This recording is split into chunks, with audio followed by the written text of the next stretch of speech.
Hello, everyone, and welcome again to another Teacher Joseph podcast. Well, today we're going to talk about bedding. Now, there's a couple of reasons why we're talking about bedding today. The first reason is because, of course, it's very cold and everyone buys warmer bedding in the winter. In case you're wondering what bedding is, it's simply the stuff that you put on your bed. The sheets, the blankets, the duvet. So that's the topic for today. And the second reason we're talking about bedding today is because something which has gone viral, which means it's very popular in our media today, is a story about a British woman who moved to America. Now, it's very interesting because on her first day, she went to put her son to bed and remembered that she had no bedding.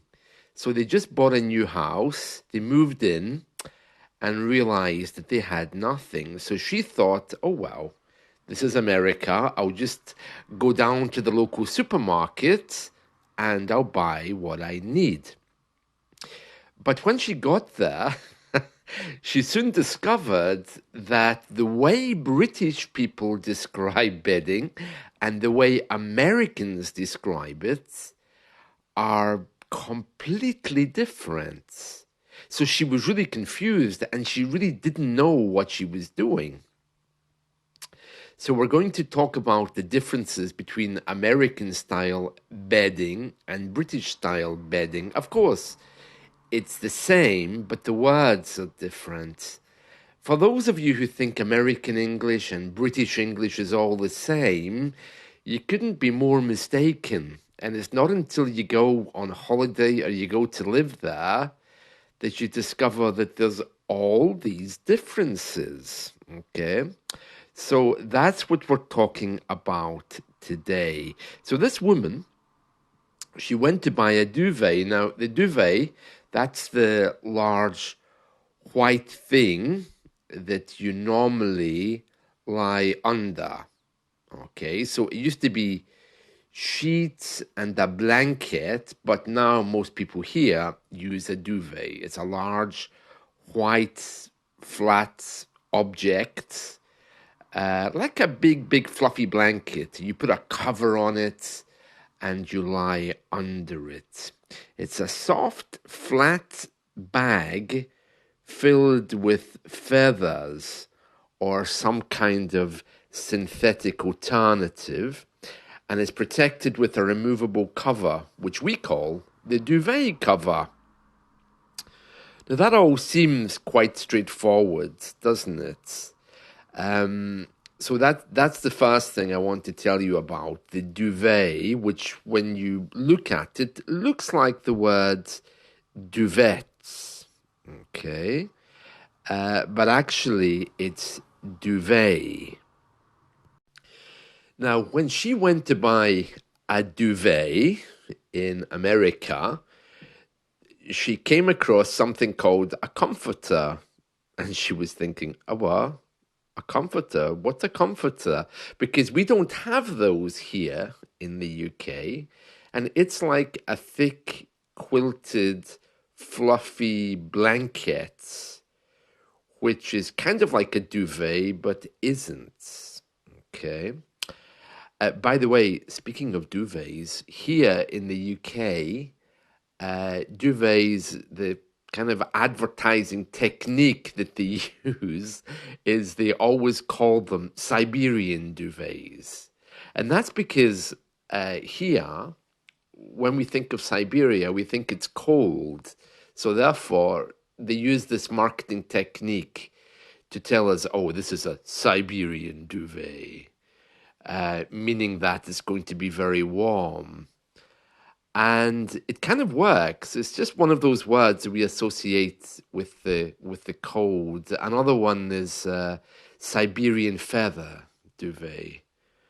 Now, I don't know what birds the feathers come from, but because it has the word Siberia, people think, oh, that'll be warm because Siberia is a cold place. So it's a major kind of marketing technique. So anyway, in America, in American English, they have this thing called a comforter. Now, a comforter in British English is what you give a baby. You know those little things that you put in their mouth that they can suck on to keep them quiet? They're called soothers or comforters. So this lady went to buy bedding in this American shop and they said, do you want a comforter? And she's looking at them saying, oh, what? And she saw them on the shelf and she said, I've no idea what this is. I had no idea bedding was so different in America because they also have something called, let me see now, a pillow top. Yeah. And she was saying the same thing. What's a pillow top? Because, of course, here in Britain, we have pillowcases, which is what you put your pillow into. But a pillow top is an additional layer of padding which is sewn into the top of a mattress to provide extra cushioning. And I think in British English, we call that mattress toppers, and we sit them on top of the mattress. They're not sewn in. Okay. And the other thing, which they have in American English, is a bedspread, which is a decorative cover for a bed that often covers the entire bed and touches the floor. Now, we had those, I think, in the 70s and the 80s, and we called them candle wicks. Okay, but the new name is bedspread. Now, of course, there are people here who watch enough American media maybe to pick up on some of the different names. So bedspread I had heard of, but it's not a word I use. And we spoke a few weeks ago about a throw, like throw blankets, which is a smaller blanket often decorated, used for extra warmth, and it just looks nice. I've got a throw on my sofa. So we've spoken about those before. So she went to the supermarket and they're saying pillow top, comforter. And the weirdest one that I had is the word sham. So they asked her, do you want a sham? And she's saying, a what? She said, I didn't know there were so many bits to a bed. All I wanted was a duvet cover, and some pillows. But a sham in British English is a fake marriage. Okay, so if you've ever walked past a couple of people in the streets, and maybe she's been perhaps from somewhere in Asia, and he's been British, and the word visa appears above your head, and you think, oh yeah, that's a bit of a sham, that. Maybe people who've married only because they have some agreement for immigration, something like this. We would refer to that as a sham. A sham. Anything which is artificial to try to fool people, we would call it a sham, But in this bedding shop, they started saying, oh, would you like a sham? And apparently in American English, I didn't know this, a sham is a decorative pillow cover. It's different from a regular pillowcase with its purpose and design. So a regular pillowcase is meant for the pillows used for sleeping, but a sham isn't. A sham is meant to be decorative. Well, Americans love to look the best. I don't know if you've ever watched an American drama, but they always have beautiful things, don't they? I've never seen an American drama with poor people, Well, maybe the Roseanne show, perhaps, but they're always very luxurious, aren't they? So a sham, apparently, in American English, is a type of decorative pillow cover. Whereas, as I explained, a sham here is something which you would know doesn't look right. It's some kind of marriage which may be artificial in nature to achieve a particular purpose, either for immigration or to please the family or a particular community, for example. You might be associating it with the word scam. A scam is an operation of a dishonest nature. So it's kind of similar to a sham, but a scam is when someone tries to fool you into doing something. Not about marriage, but maybe buying a product, trying to steal your money, trying to fool you so you hand your money over. That's a scam. So apparently these shams in American English, which are used for pillows, they're decorative. The fabric of a sham is heavier because you're not actually using it to sleep upon as a pillowcase. And they have a slit at the back, like a little envelope, which is called a closure, which has decorative edging, which they call ruffles. Well, for me, that would be a cushion, a cushion that sits on top of your bed. So yeah, there's some real differences there between American and British English. So let's just quickly go over these again, okay? So you've got in Britain the mattress. You know what that is. It's the same in American English, the large pads on which you sleep upon. You have the divan, which is a type of bed base, which is a wooden frame which the mattress sits on. And in American English, that's called, I think it's a box spring, they call it. Yeah, different, isn't it? Okay, and then you have, what's next on this list? You have your duvet.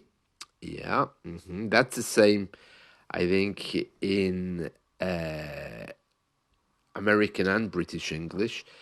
Then we have a blanket, okay? So if I wanted an extra cover during the night, if it's cold, then I would choose a blanket. But in American English, this is a comforter, which looks like another kind of duvet. And then in British English, of course, you have the sheet. Be careful how you say that. Okay. Yeah, double E. Sheet. Okay. And then you have the fitted sheet, which actually goes over the mattress or the mattress topper, whatever one you're actually sitting on, or more accurately, lying on. Okay, so I would call that a mattress topper, and in American English, that seems to be something else completely. The other thing is the valance sheet. You know that decorative sheet that goes around the base of the bed and you put your mattress on top of it? I call that the valance sheet or the valance simply. But in American English, that's called the bed skirt. That interesting, isn't it? The bed skirt. Yeah, so very different, very different. Those are the main differences, and I think that's probably enough for today. I'm just looking again through my list of words here. Yeah, that mattress topper is actually called the pillow top in American English, which is very strange because it's not a pillow. It says here an additional layer of padding sewn on top of a mattress to provide extra cushioning. Sewn on top of a mattress? Well, that sounds a bit strange, isn't it? Mattress toppers are removable. You just sit them on. So you see the differences. So for those of you who think that American English and British English is the same after 10 minutes, maybe before, being in one country or the other, you would soon notice that it's completely different.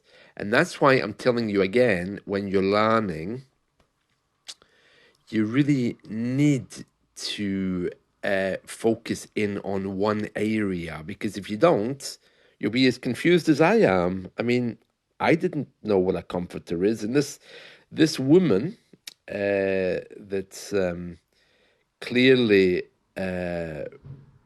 British living in America, she'd no idea either. So there we are. Yeah, so very different, very different. So for those of you who think we are just talking the same language, we don't. So very important that you focus down on exactly which part of the world you want to be in and make that your starting point for learning. And then you can be like me. You can learn about what Americans call bedding, for example. Very strange.